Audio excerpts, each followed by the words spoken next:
hamdalillah nahmaduhu wa nasta'inuhu wa nastaghfiruh wa na'udzu billahi min syururi anfusina wa min sayyiati a'malina may yahdihillahu fala mudilla lahu wa may yudlil fala hadiya lahu asyhadu an la ilaha illallah wa asyhadu anna muhammadan rasulullah wassalatu wassalamu ala rasulillah wa ala alihi washabbihi wa man walah amma ba'du. Alhamdulillah Bapak Ibu semua, kita bersyukur bisa berkumpul di sini dalam kondisi sehat, nikmat yang mahal saat ini ya, di tengah pandemi, dan juga dalam nikmat itu ya bersama-sama dengan tetangga, dengan teman-teman untuk saling bersilaturahmi. Itu juga suatu nikmat yang besar ya, karena di masa pandemi seperti ini untuk berkumpul, untuk sehat itu menjadi sesuatu yang mahal gitu kan. Dan perlahan kita sudah bisa ya beberapa pekan ini untuk melaksanakan aktivitas seperti biasa. Mudah-mudahan ke depan bisa lebih lancar ya, dan kita juga bisa melakukan aktivitas dengan normal kembali. Sebenarnya saya ingin menyampaikan tema yang lain ya, tetapi tadi ketika melihat Pak Instruktur olahraga sambil berzikir, saya jadi terinspirasi. Jadi temanya langsung berubah gitu ya. Jadi tentang zikir gitu ya. Jadi mudah-mudahan dengan apa yang kita lakukan tadi, kita termasuk hamba Allah ya, yang disebutkan di dalam Al-Quran, auzubillahi minasyaitonirrajim, alladzina yazkurunallaha qiyaman wa qu'udan wa 'ala junubihim wa yatafakkaruna fi khalqis samawati wal ardh Rabbana ma khalaqta hadza batila subhanaka faqina azabannar. Allazina yazkurunallaha qiyaman. Mereka lah orang-orang yang senantiasa berzikir ya. Yazkurunallah. Jadi di situ kalau menurut ahli bahasa, grammarnya itu ya, bahasa Arabnya itu fi'il mudhari, yazkurunallah. Jadi senantiasa ya. Kondisi present continuous tense. Ya. Jadi senantiasa berzikir ya, yazkurunallaha dalam kondisi apa? Qiyama, dalam kondisi berdiri, wa qu'uda ya, dalam kondisi duduk, wa 'ala junubihim, dalam kondisi sedang tidur. Dalam kondisi apapun mereka senantiasa berzikir. Tetapi tidak hanya berzikir, wa yatafakkaruna fi khalqis samawati wal ardh, juga tafakur, memikirkan tentang penciptaan langit dan bumi. Kemudian mengatakan Rabbana ma khalaqta hadza batila subhanaka faqina azabannar. Salah satu bentuk tafakur itu diantaranya adalah senam. Senam itu kan bentuk tafakur kita kepada sunatullah ya. Sehingga kita bisa mengetahui misalnya bagian atau bagian tubuh yang mana, organ yang mana yang memang bisa dioptimalkan, bagaimana cara olahraga yang baik untuk usia tertentu. Itu kan hasil dari tafakur. Tapi tafakur tadi juga dikombinasikan dengan zikir. Yazkurunallaha qiyama ya, sambil jalan, sambil berdiri. Tadi kita wa qu'uda, sambil duduk ya. Jadi zikir ini adalah sebuah ibadah yang bisa dilakukan kapan saja, di mana saja, berdasarkan ayat tadi ya. Jadi ada zikir yang sifatnya sudah ditentukan tempatnya seperti dan waktunya, seperti zikir sudah sholat atau zikir ketika ibadah haji. Ada juga yang bisa dilakukan kapan saja. Di antaranya adalah zikir-zikir seperti mengucapkan subhanallah walhamdulillah wala ilaha illallah wallahu akbar. Itu bisa dilakukan kapan saja, di mana saja, kecuali mungkin di tempat-tempat yang terlarang seperti di kamar mandi ya. Seperti kita sedang olahraga, kita sedang berkendara ya, kita sedang memasak, kapanpun kita bisa sambil berzikir, daripada misalnya kita memikirkan yang lain-lain. Dalam sebuah hadis dikatakan terkait tadi yang disampaikan oleh Bapak Instruktur ya, subhanallah bihamdihi, itu adalah salah satu zikir yang ringan dan itu berat timbangannya. Bahkan disunahkan dalam sebuah hadis sahih itu dibaca setiap pagi dan sore 100 kali. Dengan mengucapkan ringan saja, subhanallah wa bihamdi. Maha suci Allah wa bihamdi, dan maha terpuji. Cukup itu saja. Dalam hadis dikatakan itu bisa menghapuskan dosa walaupun sebanyak buih di lautan. Sangat ringan. Tentu dosa di sini adalah dosa yang kecil ya.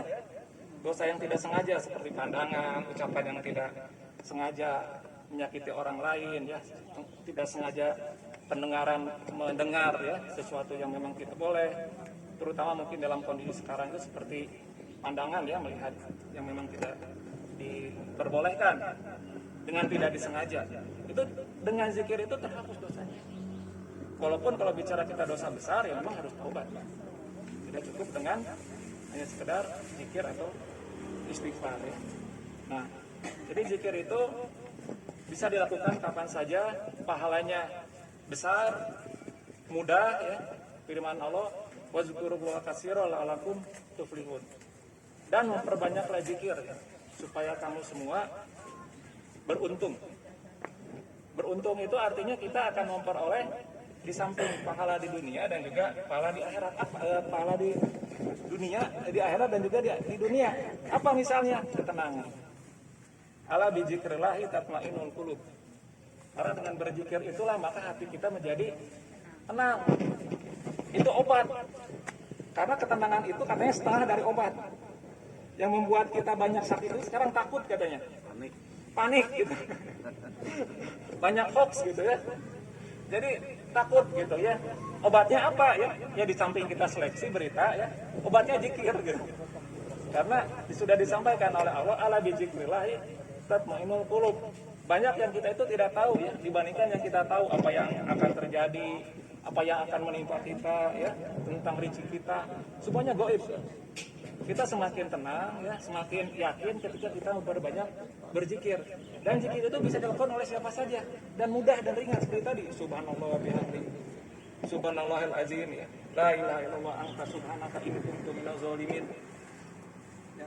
Apalagi kita menjelang bulan Ramadan sekarang. Kita memasuki bulan Sya'ban ya. Kita perbanyak zikir ya, mudah-mudahan nanti di bulan Ramadan kita tambah lagi zikir. Dan di antara sebaik-baiknya zikir itu adalah membaca Quran.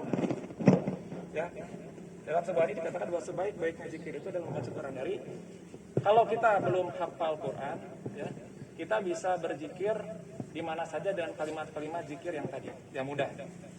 Kalau kita ada kesempatan untuk membaca Quran, lebih baik memang kita membaca Quran. Berzikirnya itu dengan memperbanyak membaca Quran. Tapi kalau belum bisa di mana saja seperti ini ya, kita bisa mengucapkan tadi zikir-zikir seperti tadi. Ya, tetapi ketika ada kesempatan ya kita membaca Quran. Dalam Al-Quran dikatakan alladzina yatlu kitaballahi wa aqamus sholata wa anfaqu mimma razaqnahum sirran wa alaniyatan yarjuna tijaratan lan tabur. Jadi orang-orang yang membaca Al-Quran ya, kemudian menegakkan sholat, kemudian berinfak sirran wa alaniyah, sembunyi dan juga terang-terangan, yarjuna tijaratan lan tabur. Dia mengharapkan perniagaan yang tidak akan merugi. Jadi membaca Al-Quran itu bukan menghabiskan waktu, justru melipat gandakan waktu kita. Waktu kita yang cuma 1 menit, 2 menit kita baca Quran bisa berkali lipat. Kenapa? Karena satu hurufnya itu diganjar dengan 10 kebaikan. Kita kalau mengejar satu kebaikan ya, tanpa membaca Quran berat. Kita dengan membaca Quran satu hurufnya aja itu adalah 10 kebaikan ya. Walakin alif lamun harfun. Walakin alifun harfun, walamun harfun, wamimun harfun. Kamu tidak mengatakan bahwa alif lam itu satu huruf, tetapi alif itu satu huruf, lam satu huruf, mim satu huruf. Jadi setiap huruf itu 10 kebaikan. Itu cukup dengan mengucapkan alif lam itu 30 kebaikan. Nah inilah zikir yang paling baik. Mudah-mudahan nanti di bulan Ramadan ya, dan dimulai dari sekarang kita bisa memperbanyak zikir termasuk dengan membaca Al-Quran. Dan terakhir mungkin dari kami ya tadi mengingatkan tentang pentingnya kita berzikir ya. Zikir itu ada zikir habis sholat, zikir mencari kapan saja, termasuk zikir pagi dan sore ya. Seperti tadi subhanallah bihamdihi itu 100 kali. Kalau dari hadisnya itu zikir pagi dan sore itu bisa menghapuskan dosa-dosa. Kemudian yang terakhir kita berdoa semoga kita diberikan kesehatan, kelapangan saat ini dan juga bisa disampaikan di bulan Ramadan. Sebagaimana sebuah doa yang dikutip oleh Ibnu Rajab. Sebagian sahabat itu berdoa menjelang bulan Ramadan itu, Allahumma taslimni Ramadan. Allahumma salimni Ramadan. Allahumma salimni ila Ramadan. Ya Allah sampaikan aku ya kepada bulan Ramadan. wasalim li Ramadan, dan sampaikanlah Ramadan kepadaku, wasalim humini mutaqabbalan, dan terimalah amal-amal kami nanti di bulan Ramadan. Itu yang biasa saya sampaikan. Allahumma afini fi badani, Allahumma afini fi sam'i, Allahumma afini basari, laila angka, ya Allah berikanlah kepada kami kesehatan, pandangan kami, pendengaran kami, jasad kami, laila angka, hanya Engkau yang bisa memberikan kepada kami kesehatan. Allahumma ini as'aluka al-fat, Allahumma ini as'aluka salamatan fid din, ya Allah berikan kepada kami keselamatan dalam agama, wa afiatan fil jasad, kesehatan dalam tubuh kami, dalam jasad kami, wa ziyadatan ala ilmi, dan bertambahkannya ilmu kami, wa salamatan fid din, wa afiatan fil jasad, wa ziyadatan fil ilmi, wa barakatan fil rizqi, dan rezeki yang barokah, wa taubatan qabla maut, dan taubat sebelum maut, wa rahmatan inda maut, dan berikan rahmat dimudahkan kami ketika sakaratul maut, wa najatan minan nar, dan selamatkan kami dari siksa api neraka, wa afa ila hisab, dan ampunilah kami ketika kami hisab. Amin. Assalamualaikum warahmatullahi wabarakatuh.